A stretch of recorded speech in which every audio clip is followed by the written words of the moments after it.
الف اللہ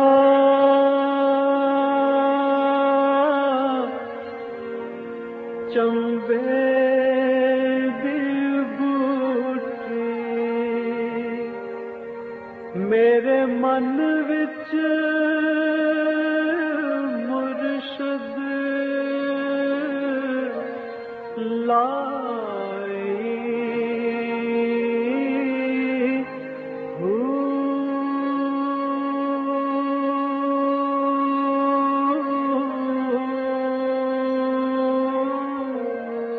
بسم اللہ الرحمن الرحیم۔ السلام علیکم، پروگرام المرشد اور میں ہوں منور عتیق۔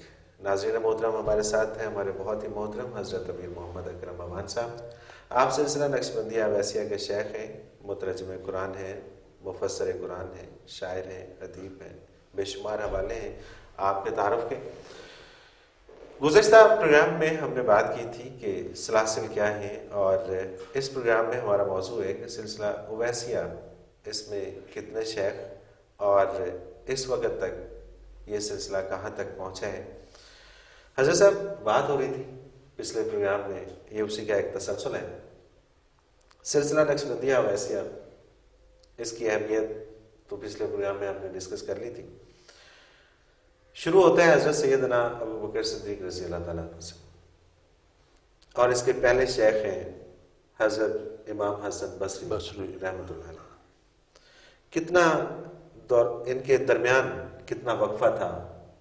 حضرت حسن بصری رحمۃ اللہ علیہ کے درمیان وقفہ نہیں تھا، چونکہ حضرت حسن بصری رحمۃ اللہ علیہ جب پیدا ہوئے تو آپ کی والدہ محترمہ خادمہ تھی نبی کریم صلی اللہ علیہ وسلم کی، تو کم عمری میں کاشان نبوت پہ ہی انہوں نے تربیت پائی۔ حضور کا وصال ہو گیا تھی، چھوٹے بچے تھے، پھر ازواج مطہرات کے ہاں ہی ان کی والدہ خدمت انجام دیتی رہی۔ تو جب انہوں نے ہوش سنبھالا تو وہ عہد صدیقی تھا۔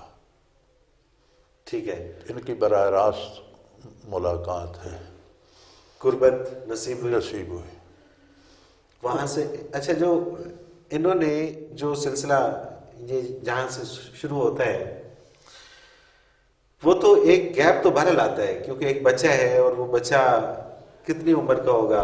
10 سال کا ہوگا، لیکن اس وقت تک وہ ساری جو نہیں، صحبت تو نصیب ہو گئی نا۔ ٹھیک ہے، اصول علم کے مکلف تو بلوغت کے بعد ہوتا ہے بندہ، بالغ ہونے پر۔ وہ کیسے حاصل کیا ہے؟ لیکن ایک براہ راست جو رابطہ تھا وہ تو نصیب ہو گیا نہیں، اور اس کے بعد پھر انہوں نے جب اپنے اس میں آئے ہوش میں تو پھر ان سے برکات حاصل کی۔ اور یہ میں نے عرض کیا ہے آپ کو کہ ایک زندہ شیخ چاہیے جو تربیت کر کے روح کو برزخ تک پہنچنے کی صلاحیت عطا کر۔ تو برزخ میں رابطہ ہو گیا تو پھر برکات وہاں سے نصیب ہونا شروع ہو جاتی۔ تو پھر بعد میں مشائخ میں 300-350 سال کا بھی فاصلہ آیا، 50-60 سال کا بھی آیا، 100 کا بھی آیا، چونکہ آج تک 12 اسماء گرامی سے یہ سلسلہ نبی صلی اللہ علیہ وسلم تک پہنچ جاتا ہے، 12 سے۔ ٹھیک ہے، 12 سے۔ اور ہماری خوش قسمتی ہے کہ اس عہد میں ایک شیخ کے ساتھ ہم بھی موجود ہیں، اللہ تعالیٰ کے یہاں پہ بھی کرم ہے۔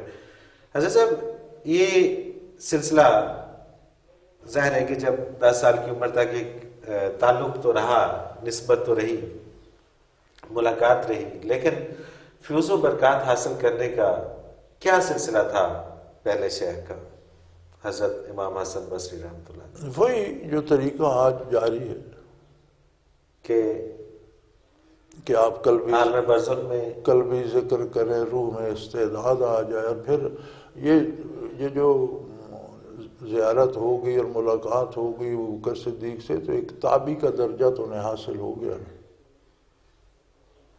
ٹھیک ہے، پھر ابو بکر صدیق رضی اللہ عنہ کا وصال ہو گیا، لیکن صحابہ کا عہد تو تھا نا، جب یہ جوان ہوئے تو بے شمار صحابہ موجود تھے، تو تابعی تو ہوئے، اور صحابہ تابعی اور تبع تابعین میں تو یہ چیز من جانب اللہ ودیت کر دی جاتی ہے نا، یہ خیر القرون کے لوگ ہیں، تو ان میں تو یہ ودیت کر دی جاتی ہے نا۔ تو تصوف بیسیکلی وہیں سے شروع ہوا جی، یا اس سے پہلے بھی کہیں پہ؟ جی، پہلے صحابی ہونا بھی تو تصوف ہی ہے۔ اچھا وہ بھی تصوف ہے؟ تصوف ہے نا، یعنی تصوف جو میری رائے ہے، مختلف لوگوں نے مختلف تعبیریں کی ہیں، میری ذاتی رائے یہ ہے کہ جب قرآن کا جو پہلا غیر ملکی زبانوں میں ترجمہ ہوا وہ پرشین میں تھا، تو لفظ تزکیہ جو ہے اس کا ترجمہ فارسی میں تصوف کر دیا گیا۔ تو بنیادی بات تزکیہ تو قرآن میں حکم نازل ہوا، خود حضور نے فرمایا، تو آپ اسے تزکیہ کہہ لیں یا تصوف کہہ لیں، بات تو ایک ہی ہے۔ اچھا تزکیہ تو ویسے بھی کیا جا سکتا ہے اپنے قلب کا؟ ویسے کیسے ہوتا ہے؟ اگر انسان کے اندر خود سے ایک خلوص آ جائے اور وہ اس خلوص کے ساتھ عبادت کرنا شروع کر دے، عبادت کہاں سے لے گا؟ جو علماء کرام بتاتے ہیں۔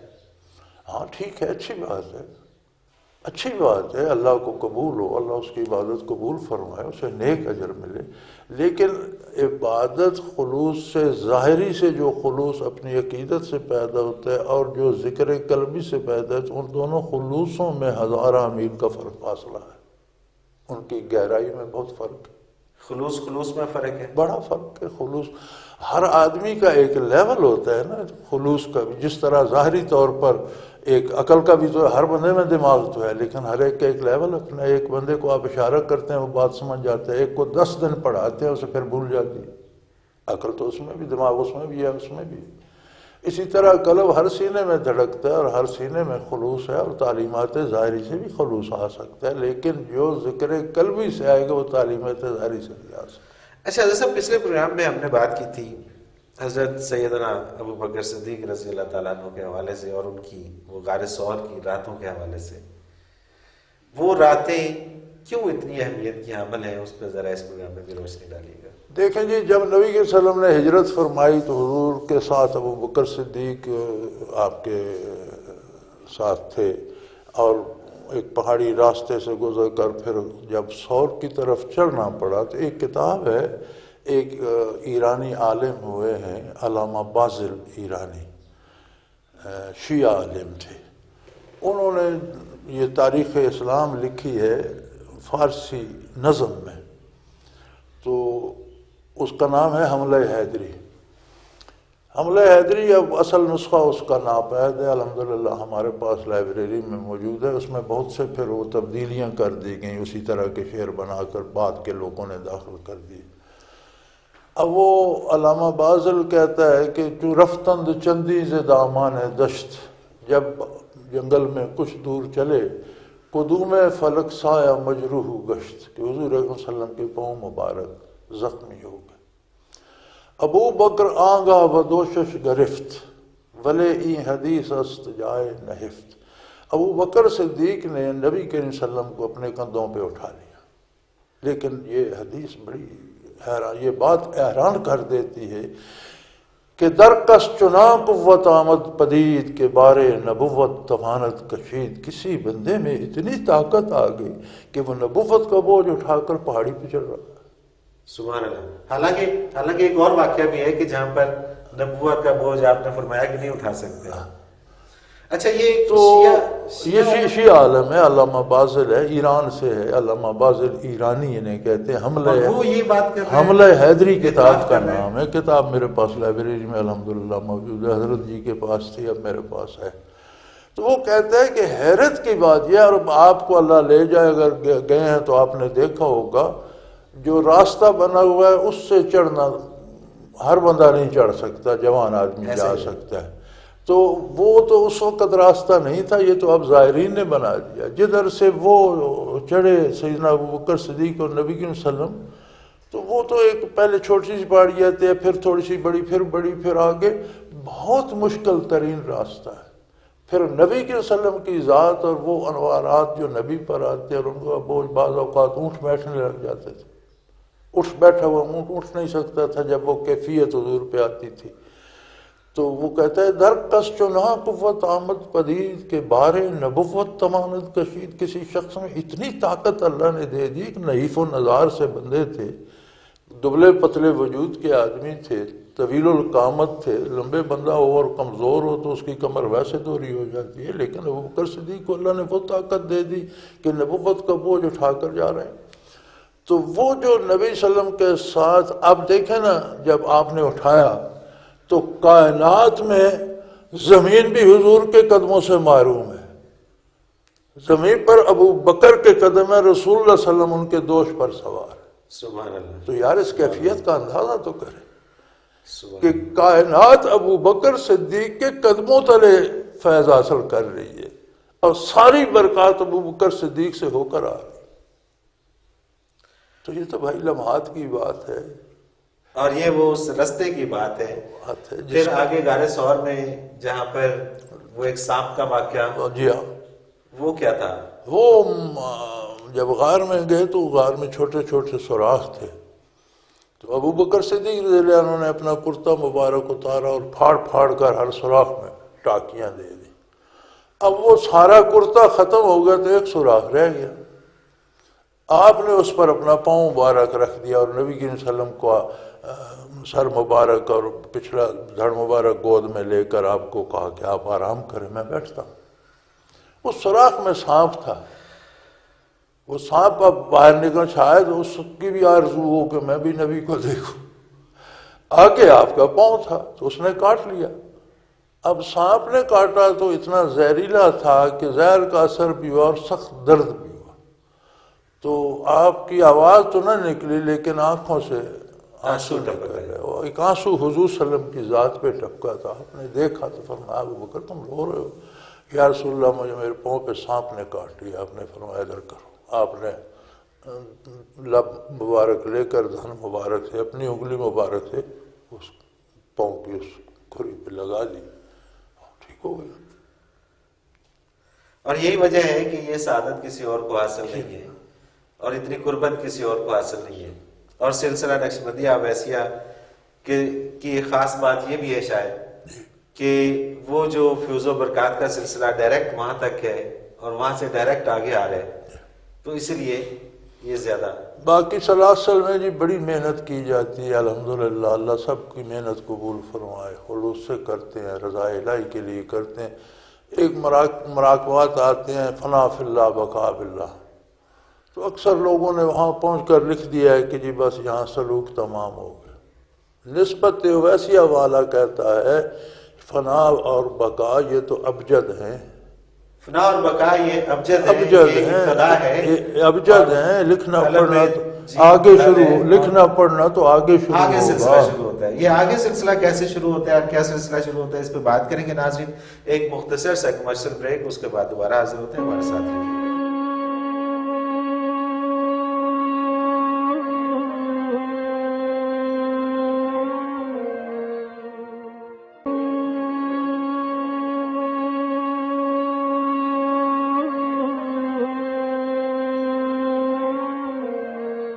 پروگرام ایک بار پھر خوش آمدید ناظرین، ہمارے ساتھ موجود ہیں ہمارے بہت ہی محترم حضرت امیر محمد اکرم روان صاحب۔ بات کر رہے ہیں سلسلہ نقشبندیہ اویسیہ کے حوالے سے، اور بات ہو رہی ہے بقا اور فنا کے حوالے سے۔ کیا ہے بقا اور فنا؟ کیا ہے پہلے تو یہ بتائیے۔ فنا اور بقا یہ ہے کہ آدمی کی اس مراقبے پہ جا کر آنا فنا ہو جاتی ہے، یعنی اپنی رائے کا جذبہ دب جاتا ہے، ایگو ختم ہو جاتی ہے، ایگو ختم ہو جاتی ہے۔ بقا بقا اس کو کہتے ہیں کہ اگر وہ مراقبہ نصیب ہو جائے تو پھر وہ اللہ کی شریعت اور اس کے احکام کے ساتھ باقی رہتا ہے، اس میں اپنی رائے یا اپنی ایگو داخل نہیں کرتا۔ تو یہ ان کی کیفیات تو پھر کرنے سے نصیب ہوتی ہیں، اور یہ انتہا سمجھی جاتی ہے جس پر اویسیوں کے مشائخ نے کہا کہ اول ما آخر ہر منتہی، کہ جہاں لوگ آ کر کہتے ہیں کہ انتہا آ گئی ہماری، وہاں سے ابتدا ہوتی۔ اول فنا بقا جو ہے یہ ابتدا ہے اویسی سلسلہ۔ اول ما آخر ہر منتہی، اور آخر ما جیب تمنا تہی، ہماری ابتدا لوگوں کی انتہا سے شروع ہوتی ہے اور ہماری انتہا یہ ہے کہ مانگنے کو کچھ نہیں رہتا۔ سبحان اللہ، سبحان اللہ، سب کچھ ہی مل چکا ہوتا ہے۔ آخر ما جیب تمنا تہی، اتنا ملتا ہے کہ پھر ہمارے پاس مزید مانگنے کو کچھ نہیں، ہمارے عقل سے بات آگے چلی جاتی ہے کہ اب مزید کیا مانگیں۔ اچھا، یہ مانگنا کیا ہوتا ہے؟ کیا انسان مانگتا ہے؟ قرب الہی، وہ کیفیات کی لذات، اور قرب الہی کی ہر لمحے کی لذت جدا ہوتی ہے۔ دیکھیں نا، ہم دنیا کے اعتبار سے بھی سمجھ سکتے ہیں کہ ایک شخص کو پیسے سے محبت ہے، وہ لکھپتی بن جاتا ہے تو کیا اس کی محبت کم ہوتی ہے، بڑھ جاتی ہے؟ اور بڑھ جاتی ہے، کروڑ پتی بن جاتا اور بڑھ جاتی ہے، ایون کہ وہ کھرب پتی بھی بن ہوتا ہے، جائے، لیکن اس کا وہ ہم سمجھتے ہیں کہ وہ اس کے طلب اندر بڑھتی طلب ہے رہے۔ وہ بڑھ جاتی ہے۔ اگر یہ کیفیت اللہ کے قرب سے ہو جائے اور اللہ کی ذات اور اللہ کے پیار سے ہو جائے تو وہ جتنا نصیب ہوتا جاتا ہے اتنی طلب پیاس بڑھاتا چلا جاتا ہے، اور آگے اور آگے اور آگے۔ تو ویسے ہی کہتے ہیں کہ ہم تو وہاں تک پہنچ گئے کہ اب سمجھ نہیں آتی آگے کیا مانگ۔ سبحان اللہ، یعنی کہ وہ قرب الہی میں جی ہاں، اور ہر لمحے کی جو داغانہ کیفیات ہوتی ہے نا جی، کیا مقام ہوتا ہے کہ جہاں پر انسان کو یہ لگتا ہے کہ اب مانگنے کو کچھ نہیں رہا؟ انسان محدود ہے، اس کی طلب بھی محدود ہے، مخلوق ہے نا، اللہ خالق ہے، اس کی عطا بھی اس کی صفت ہے اور وہ غیر محدود ہے، اس کی کوئی انتہا نہیں۔ انسان کی ایک جتنی بھی طلب بڑھتی ہے پھر آخر ایک انتہا آ جاتی ہے، ختم ہو جاتا ہے، یا انسان خود ختم ہو جاتا ہے؟ ختم ہو جاتا ہے، اس کی استعداد ختم ہو جاتی ہے، اس کے علوم ختم جواب دینے لگ جاتے ہیں۔ تو اچھا، ویسے ایک عام محاورہ بولا جاتا ہے کہ انسان کی طلب کبھی ختم نہیں ہوتی، لیکن آپ نے جیسے فرمایا کہ ویسے سلسلے کے اندر ایک مقام وہ آتا ہے کہ انسان کہتا ہے کہ اب مانگنے کو کچھ نہیں رہا۔ نہیں، یہ تو جملہ ہی غلط ہے نا۔ انسان جب فانی ہے اس کی صفات بھی فانی ہے تو ختم تو ہوں گی، ہر ایک صفت کی ایک حد ہوگی، کہیں جا کر وہ ختم ہو جائے گی۔ آپ یہ دولت کی محبت بھی جو ہے ایک حد پہ جا کے دولت مند بھی دولت سے بیزار ہو جاتے ہیں۔ جی ہاں، اور خاص کر کے اس وقت بیزار ہوتے ہیں کہ جب ڈاکٹروں نے لکھ کے دیتا ہے کہ کھانا کچھ نہیں ہے، یہ ان چیزوں پہ چھان بورے پہ گزارا کرنا ہے، تو پھر وہ کہتے ہیں یار اس کا کیا، یعنی ایک حد انسان کی کوئی صفت لامحدود، اگر لامحدود ہو تو پھر تو اللہ کے ساتھ شریک ہو گئے۔ لامحدود ہونا یہ خاصہ اللہ کی ذات کا ہے۔ مخلوق کیسے لامحدود ہو سکتی ہے؟ مخلوق کی تو حد ہے، ایک حد پہ جا کے اس کی ساری چیزیں ختم ہو جاتی ہیں، ہر استاد کی ایک حد ہے۔ تو یہ جو طلب الہی ہے اللہ کی عطا کی حد نہیں، بندہ جاتے جاتے جاتے جاتے اخیر اسے سمجھ نہیں آتے اب میں کہ اب مزید جو وہ دیتا ہے وہ اپنی طرف دیتا رہتا ہے، وہ عطا کرتا رہتا ہے، لیکن انسان کی سمجھ ختم ہو جاتی ہے کہ اب اور کیا، یعنی کہ انسان کی طلب کی حد ہے لیکن اس کی عطا کی حد نہیں، کوئی حد نہیں ہے۔ سلسلہ ویسیہ کے اندر کس چیز پہ سب سے زیادہ زور دیا جاتا ہے انسان کی زندگی کو بدلنے کے لیے، اس کو قرب الہی نصیب ہو جائے؟ صرف ذکر الہی، ذکر قلبی پر، ذکر قلبی پر۔ یہ مین آرگن ہے، جب یہ بدلتا ہے تو ہر چیز کو از خود بدلتا چلا جاتا ہے۔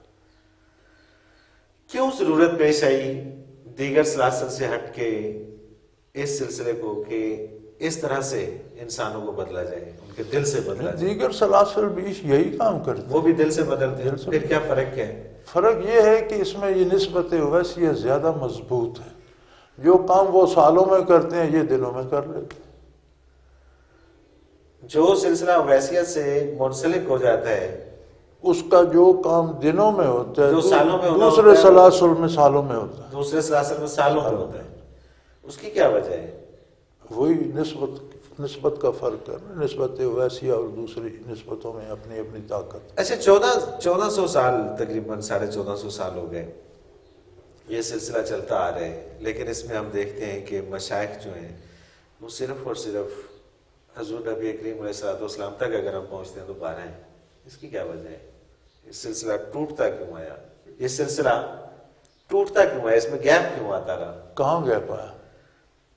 گیپ دیکھیے نا جی، کہ اس میں ہم دیکھتے ہیں کہ ایک شیخ اور ایک شیخ اور دوسرے شیخ کے درمیان 4 صدیاں بھی حائل ہیں۔ نہیں، وہ صدیاں حائل ہیں، لیکن ہوا یہ ہے نا جی کہ پھر بھی جو 400 سال بعد جسے نصیب ہوا اسے بھی ایک زندہ شیخ چاہیے۔ میں نے پہلے بھی عرض کیا کہ جو اس میں یہ استعداد پیدا کرے کہ اس کی روح برزخ میں جا کر اس شیخ کی خدمت میں حاصل ہو کر فیض حاصل کرنے کی استعداد حاصل کرے، اس کے لیے ایک زندہ شیخ چاہیے۔ وہ جو زندہ شیخ چاہیے، اب ہم اگر سلسلہ ویسیہ میں دیکھتے ہیں تو ہمیں 11 شیخ نظر آتے ہیں، ایسے ہی ہے؟ میں صحیح کہہ رہا ہوں؟ جی جی۔ اچھا، ان میں اگر ہم یہ دیکھتے ہیں کہ وہ تو شیخ ہیں، اب ان کو آگے پہنچانے والے، ان کی تربیت کرنے والے جو دوسرے شیخ ہیں جو ان کے دور کے اندر موجود تھے، وہ جہاں سے انہوں نے ابتدا حاصل کی، وہ کسی اور سلسلے سے وابستہ وہ ہوتے ہیں؟ کسی بھی سلسلے سے ہو، وہ کسی بھی سلسلے سے ہو، وہ اس کی ابتدائی اتنی تربیت کر دے کہ ابتدائی 2-3 مراقبات کرا دے۔ پہلا مراقبہ ہوتا ہے احدیت، پھر معیت، پھر اقربیت۔ اقربیت تک اگر مراقبات ہو جائیں تو روح میں استعداد ہو جاتی ہے برزخ میں جانے کی، انٹر ہونے کی اور وہاں سے برکات حاصل کرنے کی۔ اب جس نے صرف اقربیت تک مراتب کرا کے اگلے شیخ کی خدمت میں پہنچا دیا، اسے استاد تو کہتے ہیں، شیخ نہیں کہتے۔ اچھا، اسے شیخ نہیں کہتے، نہیں اسے استاد کہتے، کہتے وہ شجرے میں نہیں آتا۔ ٹھیک ہے، یعنی اس نے تربیت بنیادی کی۔ اب جیسے آپ استاد تو پہلی کلاس سے شروع ہو جاتا ہے، لیکن پروفیسر جا کر آپ انہی کو کہتے ہیں جو کالج یا یونیورسٹی میں پڑھاتے ہیں، انہیں آپ ماسٹر نہیں کہتے، کام تو دونوں کا ایک ہے۔ ایک شخص کسی اور سلسلے سے وابستہ ہے، پھر وہ سلسلہ نقشبندیہ اویسیہ میں آنا چاہتا ہے، یا ایک شخص سلسلہ اویسیہ سے منسلک ہے اور وہ کسی دوسرے سلسلے میں جانا چاہتا ہے، کوئی پابندی؟ کوئی پابندی نہیں، کوئی فرق نہیں پڑتا۔ لوگ بدلتے شرط یہ ہے کہ جس میں جانا چاہتا ہے، جہاں تک اس کے اسباق ہیں، اس سے آگے پڑھانے کی استعداد اس میں ہو۔ جس کے پاس جانا چاہتا ہے وہ شخص اسے ان مراقبات سے آگے پڑھا سکے۔ تو ویسیہ میں تو ایسا کوئی تصور نہیں ہے۔ ظاہر ہے یہاں پہ تو ایک جائے گا سامنے فرمایا کہ ایک مقام ایسا آتا ہے کہ کہاں جائے گا؟ یہاں یہاں تو یہی ہے کہ کسی دوسرے سلسلے کا یہاں آ جائے تو آگے مزید ترقی کر جائے گا۔ اور ایک بات میں آپ کو بتا دوں کہ ہر سلسلے کا کمال یہ ہے کہ ایک خاص مقام آتا ہے جہاں پر جا کر ہر سلسلے کے بندے کو نسبت اویسیہ نصیب ہو جاتی ہے۔ سبحان اللہ، یعنی کہ لوگ اس طرف آ جاتے ہیں، پھر یہ از خود ہو جاتا ہے۔ جب اس مقام پہ اس کی روح پہنچتی ہے تو اسے یہ استعداد اللہ کی طرف سے مل جاتی ہے، پھر وہ بھی دنیا میں جہاں وہ غائبانہ اپنے مشائخ اعلیٰ سے برکات حاصل کر سکتا ہے۔ سلسلہ حضرت صاحب یہ فرمائیے گا کہ یہ ہے تو خیر بڑی وہ کیفیت والی بات ہے، اور پھر وہ ایسی بات ہے کہ جس کو ہم لفظوں میں شاید بیان نہ کر سکیں۔ جب انسان برزخ کے اندر اس کی روح داخل ہوتی ہے تو وہاں پر جن سے انہوں نے فیض حاصل کرنا ہوتا ہے، اس روح نے جس سے فیض حاصل کرنا، اس سے ملاقات ہوتی ہے، وہ ملاقات کہیں نظر آتی ہے، ان کی روح مبارک نظر آتی ہے، اسی طرح بندہ نظر آتا ہے جس طرح دنیا میں زندہ ہوتا تھا، جو اس کا لباس حلیہ جو کچھ ہوتا تھا، کلام ہوتا ہے، بات ہو سکتی ہے۔ یعنی کہ اگر ہم کہتے ہیں کہ سینہ اطہر سے برکات آ رہی ہے تو وہاں پر ملاقات بھی ہو جاتی ہے؟ ملاقات ہو جاتی ہے، ہوتی ہے ملاقات؟ بالکل ملاقات، لوگ بتاتے ہیں ملاقات ہوتی ہے، بتاتے ہیں، بات ہوتی ہے۔ اور ان کے بعد جتنے بھی لوگ ہیں ان سے بھی ملاقاتیں ہوتی ہیں؟ یہ تو اللہ استعداد دے دے تو یہ جو ہوتی ہے یہ کیفیت یہ وہبی ہوتی ہے۔ ایک وقت میں ہوتا ہے کہ آپ بہت سی چیزیں دیکھ رہے ہیں، دوسرے وقت ہوتا ہے کہ پتہ ہی نہیں چلتا۔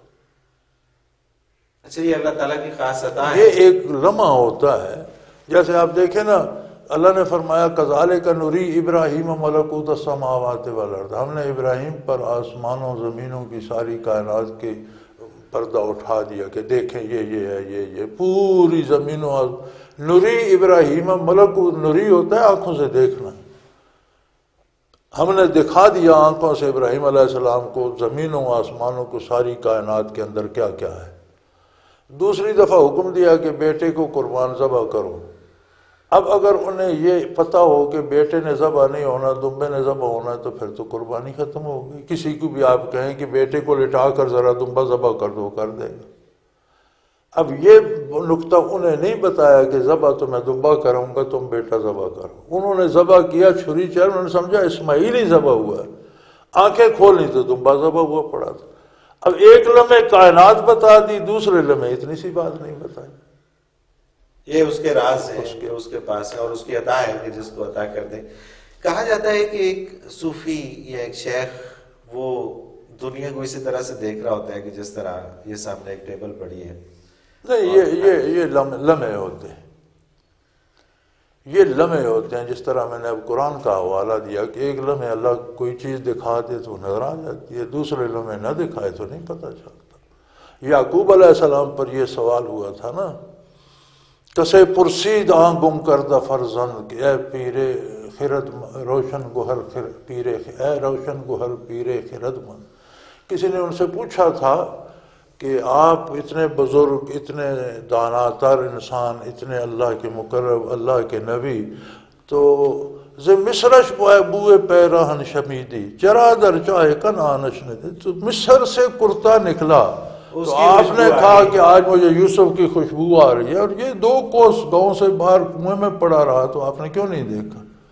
تو انہوں نے فرمایا کہ بے گفتہ مال ما برکے جہانس دم پیدا دم دیگر، ہمارا حال جس طرح آسمانی بجلی چمکتی ہے اس طرح کا ہے، چمکتی ہے تو جہان روشن و نظر آنے لگ جاتی ہے تو کچھ بھی نظر نہیں آتا۔ گہے بر تارم اعلیٰ نشینے، کبھی بہت اونچی بلندی پہ ہم بیٹھ، گہے بر پشت پائے خود نہ بھی، کبھی ہم کو اپنے پاؤں کی پشت بھی نظر نہیں آتی، جو ہر وقت آنکھوں کے سامنے رہنے والا حصہ ہے بدن کا، وہ بھی نظر نہیں آتا۔ تو یہ اللہ کی عطا ہے، مشاہدہ کرائے تو ایک لمحے میں ساری کائنات نظر آ سکتی ہے، نہ پتہ چلے تو یہ بھی پتہ نہیں چلتا کہ سامنے میز بھی ہے کہ نہیں۔